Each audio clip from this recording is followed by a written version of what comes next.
After the award ceremony, Yeonjin loses her temper during a confrontation with Dong-eun and slaps her. But Dong-eun stays calm, unfazed by Yeonjin's outburst. Jae-jun steps in, trying to cool Yeonjin down. Before leaving the gym, Dong-eun congratulates Yeonjin and tells her that she'll be watching her broadcast. Meanwhile, Myung-oh finally shows up for work. Jae-jun wastes no time and tells him to find out what Dong-eun has been doing lately. But when Myung-oh asks if Jae-jun had ever slept with Dong-eun in the past, the question clearly irritates him. Elsewhere, Yeo-jung leaves the hospital to attend his late father's death anniversary. It's revealed that his father was tragically killed by a patient he once saved. Meanwhile, the bully gang is still unsettled after their recent encounter with Dong-eun. Sarah suggests that Myung-oh should dig into Dong-eun's life, but he's not eager to take on the task. He makes it clear he wants to be paid before doing anything. At school, Hye-sol calls her mom, saying she spilled milk all over her shoes and is now barefoot. She also mentions that she has a new homeroom teacher. Yeonjin is stunned when she finds out that the new teacher is none other than Dong-eun. Chairman Kim Shin-tae personally introduces Dong-eun to the school faculty. During the introductions, one teacher assumes that Dong-eun must be the chairman's mistress. Dong-eun then steps into her classroom and introduces herself to her students. She lays down her rules clearly. She will not tolerate bullying, and a student's family wealth will have no influence in her class. Yeonjin rushes to the school to confront Dong-eun. Dong-eun calmly tells her that their meeting is no coincidence. She reminds Yeonjin of what she once said, that Yeonjin is her dream. Yeonjin scoffs, saying that someone like Dong-eun could never ruin her, and tells her to do her best if she wants to try. As Yeonjin leaves the classroom, she gets a message that teacher Kim Jong-moon is dead.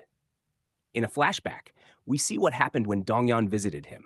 His son, Soo-han, had just come home, excited that he had passed the first part of the school inspector exams.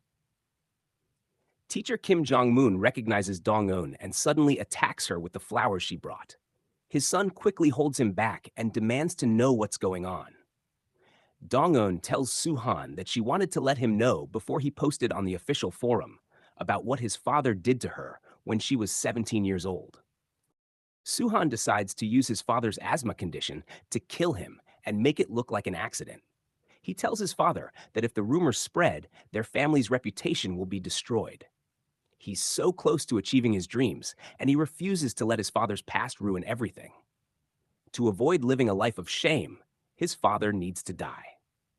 Back in the present, Yeonjin warns Dong-eun not to lay a finger on her daughter. But Dong-eun makes it clear that she's the one setting the rules now. She tells Yeonjin that if she transfers Hye-sol to another school, she will also move and follow her there. She promises to make Yeonjin suffer by using her daughter, and there's nothing Yeonjin can do to stop her. Hyunnam keeps an eye on Hye-jung, following her movements. Dong-eun meets her old school nurse, who once secretly took photos of the burns she suffered at the hands of the gang. The nurse hands over those photos and tells Dong-eun that she's supporting her all the way in her quest for revenge.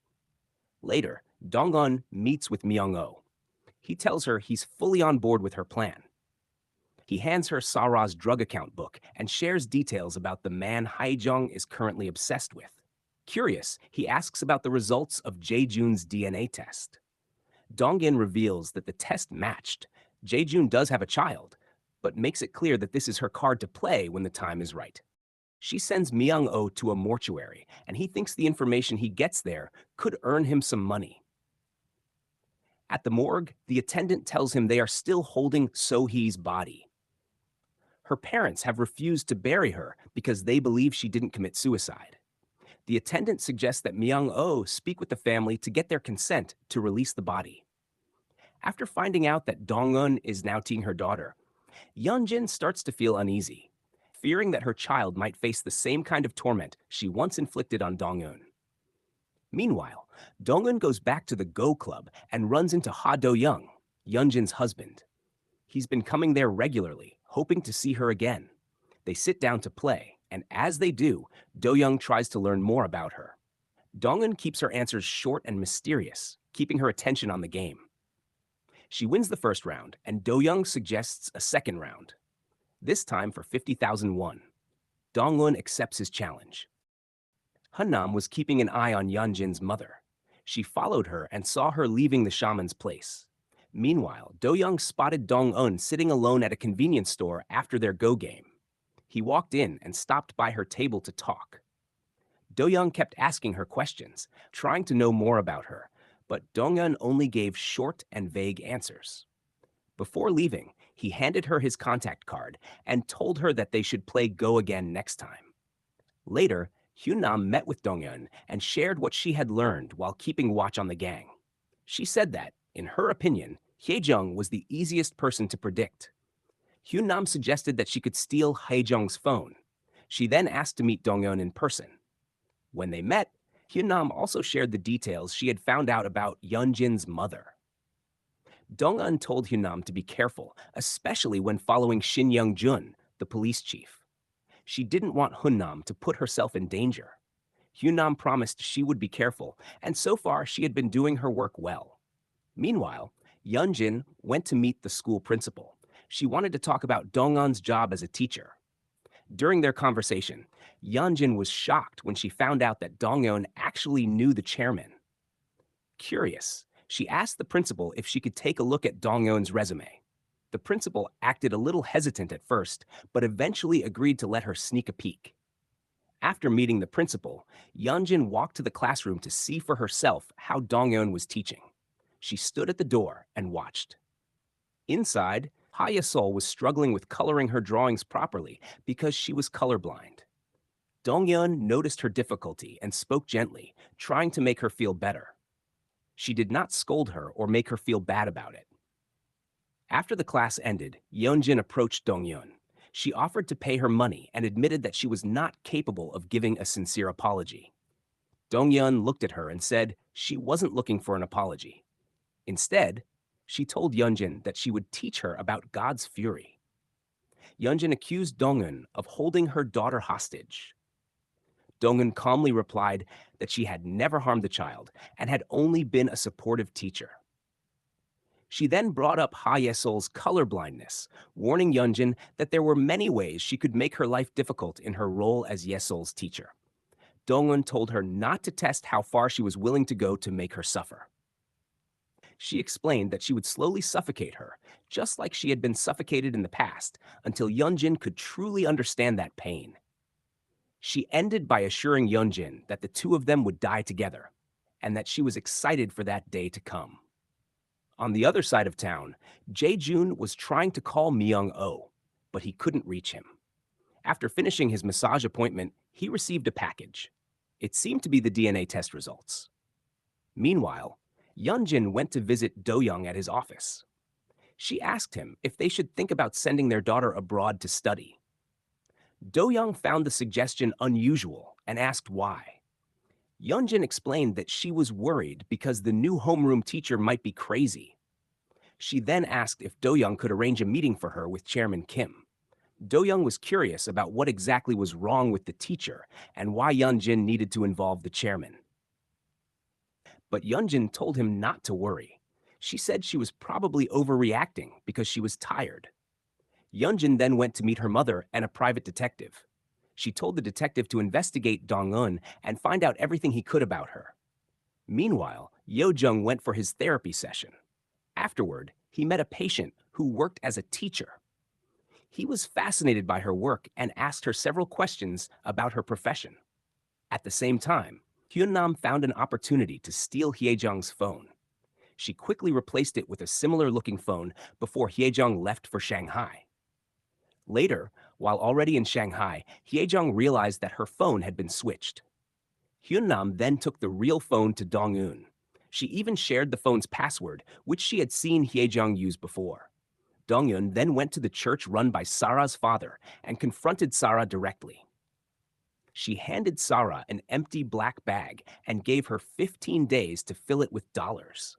Sarah told her that such a demand was against the law, but Dong-eun grabbed her by the hair and warned her that she was only just getting started with her. After leaving the church, Dong-eun went to Jode Park, the place where Yo-jung had once taught her how to play Go. She sat down and began reading the messages Yo-jung had sent her in the past. messages she had never replied to. This time, she decided to send him a text back. Yo-jung was shocked to see her reply. He immediately called her and suggested meeting so he could answer her question about a certain drug. They met for coffee and then went to Jodai Park together. There, Yo-jung explained that the drug she had asked about was similar to Viagra. He asked her if she was dating a man who needed it. Then he told her that she should date a man who didn't have erectile dysfunction. Dong-eun told Yo-jung that he was wrong. The real reason she sent the message was just an excuse to see him. She explained that she wanted to apologize if she had ever been rude to him or hurt him in the past. Yo-jung told her that her apology sounded like a farewell, and he began to worry that she might be planning to cut off all contact with him. He asked if she had never been curious about him. Dong-eun replied that he was not her type. Yo-jung then told her that she could do whatever she wanted, but she could also choose to date him, promising that he would make her happy. Dong-eun laughed and told him she wasn't looking for a prince. She was looking for an executioner to help her with the hunt. The next day, Dong-eun met with Myung-oh. She asked him what he had found out at the hospital.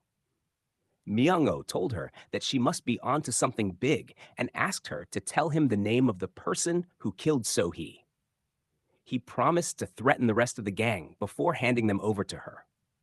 Dong-eun leaned in closer and whispered something to Myung-oh. Meanwhile, Sara told the rest of the gang about Dong-eun threatening her and demanding money. Yeonjin was certain that Dong-eun wasn't motivated by money, which made her even more worried about what Dong-eun was planning to do to them. Jae-jun, however, didn't seem as concerned about Dong-eun's revenge and instead kept asking about Ha Ye-sol's well-being. At the same time, Myung-oh booked a one-way ticket to Vladivostok. Before leaving, he called every member of the gang as well as Do-young. He arranged to meet each of them separately on different dates. The episode ended with a shocking scene. Someone struck Myung-oh on the head with a blunt object. Then, Dong-eun was shown placing a bloody elastoplast bandage on a piece of paper. On the paper, there were words written in Korean, which translated to, "I am dead."